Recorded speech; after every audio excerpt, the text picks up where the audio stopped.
What's your opinions on the whole... Tess, they're asking us ours, not the other way round. We're being interviewed. What is your whole opinion on the COVID?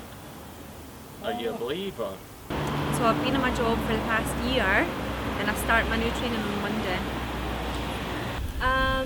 I just met up with a girl that I'm doing my program with, that I'm here to study for. We just got coffee. So.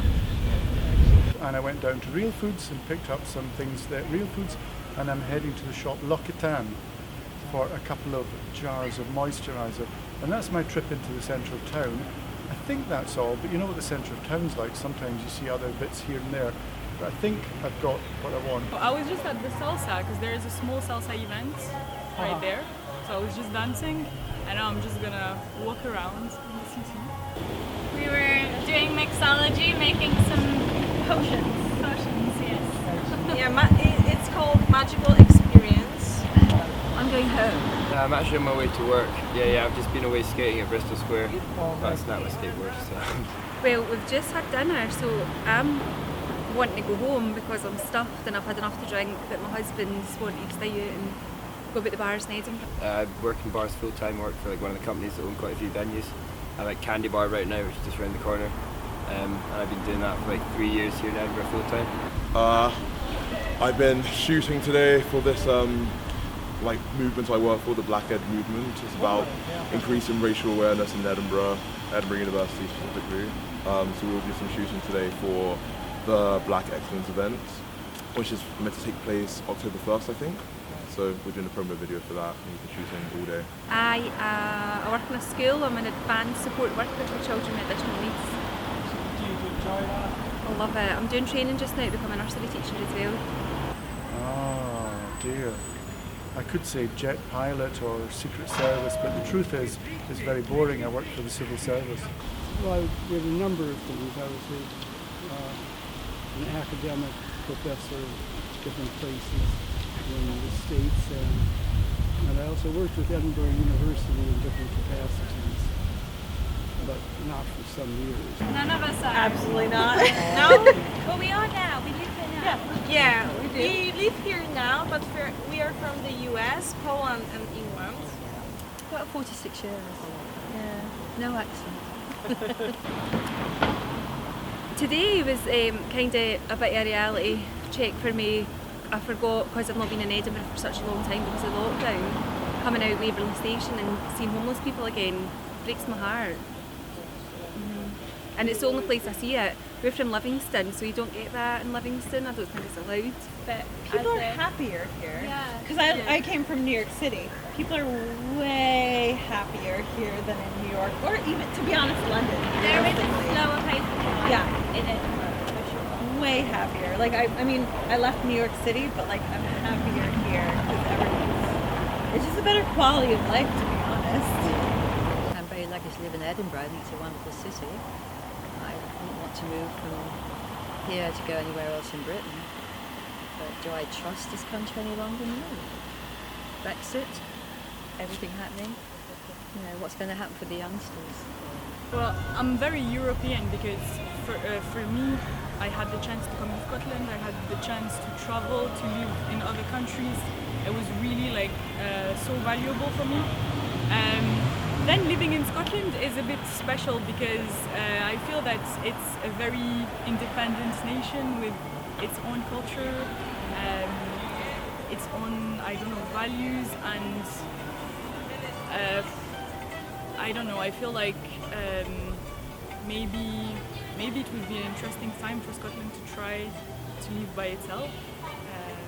I don't know what would be the problem, so yeah, I know it's a complicated question, and maybe I don't have all the cards to respond to it, but I feel like when a nation doesn't feel united anymore, the whole point of a nation is to be homogeneous. Yeah, well, Edinburgh has, I think, less than 1% of the cohort is black or identifies as BAME. So, I don't know, it's been, lots of my friends are white. I suppose it's a bit isolating at times from that perspective. But I haven't had the worst time of it, but I know people that have, and yeah, that's what I'm really working towards rectifying, I suppose. Yeah. No, I was in Dundee last year, so I've experienced winter. Dundee winter, I imagine, is worse than Edinburgh. Well, no, apparently Dundee is the sunniest city in Scotland. No idea. There you go. Wonderful. No, I'm from down south. Do you mind if I ask where Kent. Kent. Yeah. Glasgow is just bigger. It's similar to Edinburgh, but it's just bigger, and like for party nights out or student life, it's amazing. There's so much more like different kind of people there. I guess you've got a lot of like, you've got the gay quarters in Glasgow, which is quite a big part of it, and then you've got over like kind of techno hip style places, and then yeah, there's a place for everyone in Glasgow. Edinburgh, I feel, can be slightly more judgmental on those kind of people, so Glasgow gives them a little bit more of a place, I guess. Like, all lives matter. I'm a big fan of all lives matter. So, I don't know. I mean, I grew up in very white areas, so like any sort of microaggression, any sort of like racism I've experienced it's old news. So, and yeah, I think Kent is also kind of in the same straits as Edinburgh, that there's mostly white people, most white people that don't really understand what it means to like be black in Britain. So this is just my life and I'm living it. So Makes me happy. Good music, good weather. But reading, I do a lot of reading. I play chess. Often that makes me happy. Reading, walking around, looking, people watching, if you like. Yeah. That's what I do over here, seeing what they're doing in Bristol Square. My kids. And going out with my pals. What makes me happy? Oh, God. Well, we all have different things that make us feel good. And it's probably all the kind of silly, simple things like friends, family, reading books, playing my guitar. Just these things, friends, family, reading, the odd holiday as well. Just, these are fairly simple things. I apologise for being so boring. What makes me happy is being uncomfortable and knowing that I'm doing something that isn't just getting me by and getting me through tomorrow, but is actually making me like challenge myself and make sure I'm kind of always developing myself as a person. And I guess surrounding myself with other people who want to make themselves better people too, it just makes me happy to see other people grow and to see myself grow.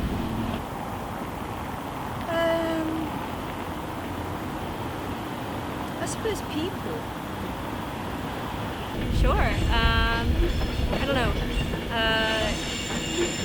I'm trying to think of things that make me smile, but like just something, I guess the things that feel comforting. Like good weather can feel comforting, but I suppose it depends on your definition of good weather. So I like rainy days, cloudy days. Those make me happy, and I guess music that doesn't depend so much on the lyrics, but the sort of the feelings that you get from them. Or the people, I don't know, it's sharing things with people, isn't it? So you can't do it by yourself, so you need somebody there. Yeah, it's sharing. Yeah. What makes me happy? Music makes me happy. Coming back to uni made me very happy. Being around my friends, my family. Yeah, I don't know. Like being vibrant and feeling alive. Dorme nella mia, prima che piano giorno, e stringo me te sempre più forte, si venuma. Oh my goodness. I can play. I used to play piano, I used to play violin. I can play guitar and I can play the ukulele, technically.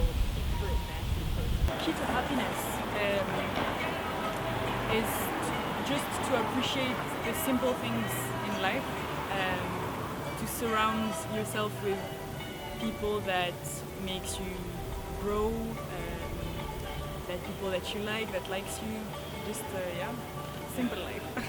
Purpose of life. I think the purpose of life is just to enjoy every day as you can go. Have your goals, but don't make them your be-all and end-all, because at the end of the day, you don't know how long life's going to be, and you got to just enjoy the ride on the way and make sure that every day is your best day so far. And if you can make tomorrow even better, then that's a win. My biggest challenge is to know what I really want from life. I feel like, I'm 25, so I'm in a stage of my life where I need to become an adult, and I just need to figure out what path I want to take. So yeah, I'm starting. What was this pivotal in my life? I guess I went on a semester abroad. Not pivotal, but was definitely very. I learned so much from going to America and doing, uni out there, and like broadening my perspective on things. So I think that's the most recent thing that's really changed myself and like lots of my world view, I suppose. The meaning of life, just to be happy, just enjoy life as much as you can. You're here for a good time, not for a long time, so cherish your family, make memories, take pictures, enjoy yourself. I was on a semester abroad at Dartmouth College, which is a very small Ivy League college in America, but also very good. Like, my work ethic got so much better. The frat culture out there and like traveling out there was just like a once in a lifetime experience, and it was great. So yeah. For me, the biggest challenge is being a mum, but not because I find it hard work, but because I worry about the future for my kids, like what's happening in the world and where we're going to be in like 10, 20 years time. How's that going to affect them as adults? What makes me unhappy? I guess seeing people stuck in a rut, because everyone's been there myself, but I guess seeing people who are kind of stuck and a bit lost to themselves, it makes me a bit sad to think that these people think that there's not much more to life than what they might be feeling in that moment. So I guess what makes me happy is getting these sad people, I guess, getting on with their life and realising that tomorrow can be a better day and it's a new day. So. The lack of sunlight here. Yes, I'm with that. As I'm being blinded by sun, but I feel like this past week there's been absolutely no sunlight. Yeah, the consistent rain. The consistent rain. Was a bit harsh. It's really depressing, to be honest. Winter is coming, and now I'm fearing it. What makes me sad is if I hurt someone else, which I would never do deliberately, but it's happened accidentally at times. And retrospectively, I see things that have hurt friends and have regretted those and tried to make up for them.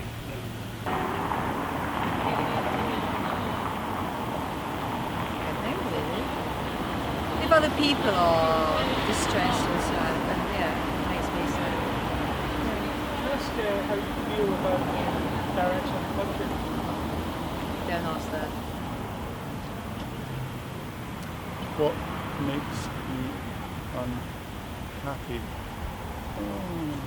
Well, there's always things we read in the news that make us happy and get us to the point where we want to stamp our feet and say, that's outrageous, how does that happen?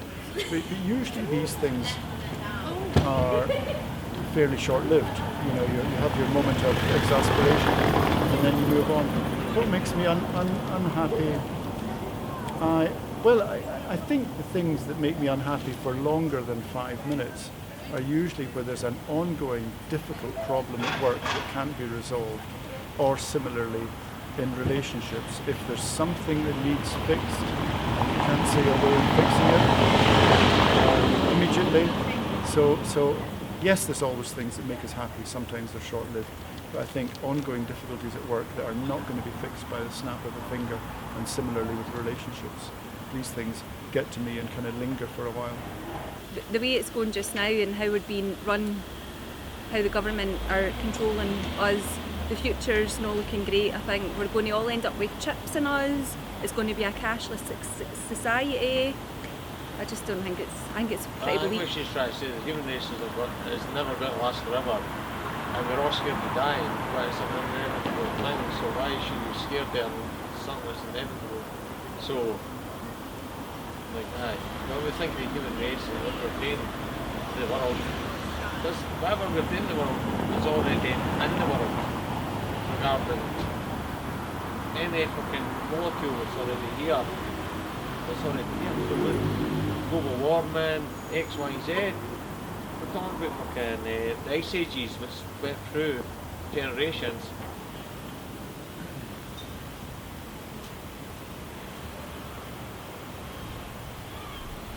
Which is sad, injustice. Makes me very sad. I think injustice in any form really makes me quite sad. I think also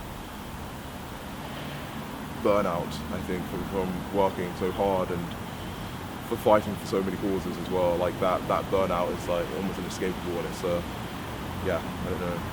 That makes me pretty sad too. I've just been speaking to somebody, he's going to live in France. I said, just go for it, do it. I'm just not a big fan of the government. Nicola Sturgeon, Boris Johnson. I just don't think they've got their acts together. I don't think they're doing what's best for the people. They're controlling absolutely everything, especially with the virus. Everything is down to them. Like, they can control like when we go out, who we're associating with. And I just think same with the whole corona thing, I think it's just completely blown out of proportion. There's still a lot more going on with regards to flu deaths than what there is deaths through the coronavirus, and I think the government's just trying to control us all. I have family here. I have a son and 2 grandsons and a daughter-in-law locally, and but it's mainly affected me.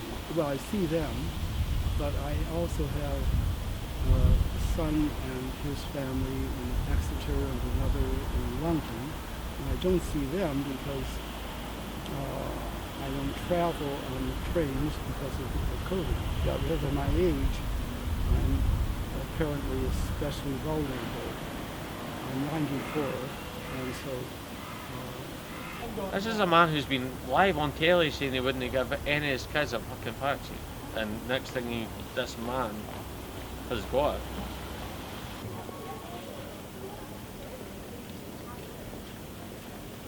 So what is this all about? You wouldn't know it, take a fucking vaccine. Chris. Against the worst virus which ever came to mankind. And you didn't know if you're going to Well, it's not the vaccine. flu is. The flu is at one point. No. The civil service is very big and wide, and there's many jobs. So I think what I'd say is just get in, get the first job done, and then look around to find something that interests you. And as you know, there's education, there's health, there's justice, there's everything. So get in, get the first job, and do it as quietly and as well as you can. Then look around for something that interests you. There's definitely, I would probably say, a cult that's at the fucking top of the pyramid, but it's not got any fucking race or border, and you're puppet men. No, I'm not a puppet man, I'm a fucking pyramid at the bottom of the fucking pyramid. But there's definitely what you call people in high powers what are fucking puppet men, what are fucking making people do X, Y, and Z regarding invading other countries for what they say profit or whatever. And we're all sitting watching news and we've got opinions on it. I think my life is made of socialising, and I think that's what I'm talking about. People are important. Absolutely. Yeah. And I think working from home isn't really that healthy. I guess bottom line, whatever, if you're left or right or whatever you support, there's definitely media propaganda or the BBC or big everybody likes to jump into America now. We've got it on our doorstep with the BBC, and we may actually need to pay to fucking watch these cuts. The BBC it's propaganda. The news, and up here in Scotland, what we got was. They're feeding you what you want to, what they think Aye, you but there want was to. the latest big thing we had was the Scottish independence, and no matter what side you were on, it's actually biased to the core to the news. Actually, the full thing, the way the sentences get brought onto the news, to whatever, how it gets, it's definitely bad. I don't know. Do you agree with me? It's like the computer age. It's killing the people. I think anyway. Eat more healthily, kids. Go out running, skateboarding. I guess just whoever's watching, just enjoy life. Take every day as it comes. Make sure tomorrow's your best day, and then make sure you enjoy the ride. Don't just have the end goal, but enjoy the ride on the way because you don't know when it's going to end. So yeah. Mate, we've singled the economy for fucking what? These are happy enough to go about the cameras and interview people, but why no? Speak to people